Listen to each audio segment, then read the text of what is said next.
Monsieur Emoto commença à s'intéresser énormément à la structure moléculaire de l'eau et à ce qui peut la perturber. L'eau est le plus réceptif des 4 éléments. Monsieur Emoto pensa que cela pouvait avoir une relation avec des événements non physiques, et c'est pourquoi il mit en place des séries d'études et utilisa des simulacres mentaux et les photographia avec un microscope. Pour un échantillon d'eau, nous avons mis 0,5 cm3 d'eau dans 50 plaques de pétri. Ensuite, nous avons pris ces 50 plaques de pétri et nous les avons congelées à moins 25 degrés pendant 3 heures. Then we take those 50 petri dishes and freeze them in a freezer at minus 25 degrees Celsius for about 3 hours. Nous avons pris ces échantillons congelés, nous les avons mis dans un réfrigérateur à une température de moins 5 degrés, dans lequel il y avait un microscope avec un appareil photo, et nous avons photographié chacune des gouttes d'eau.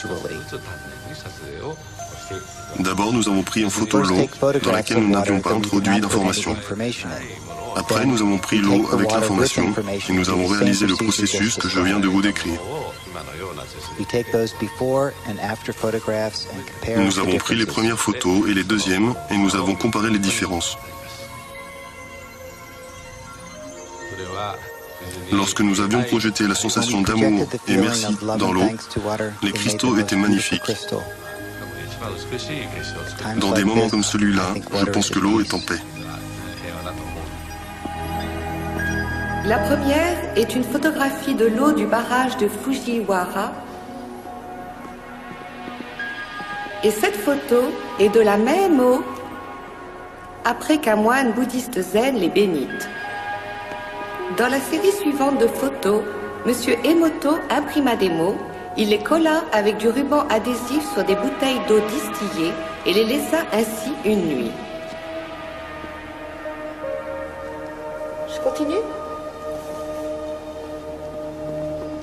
Cette première photo est de l'eau distillée pure, ce n'est que l'essence. Les photos suivantes, comme vous pouvez le voir, sont différentes. Ceci est le chi, la force vitale de l'amour. Et ici, nous avons merci. Vous voyez ici, là, où il l'a collé sur la bouteille. Si vous parlez japonais, vous vous êtes déjà rendu compte. Monsieur Emoto considère que la pensée ou l'intention sont l'âme mater de tout ça. On méconnaît la science de comment la pensée agit en réalité sur les molécules. Les seuls à la connaître sont les molécules de l'eau, bien sûr. Et c'est fascinant si l'on tient compte que 90% de notre corps est d'eau.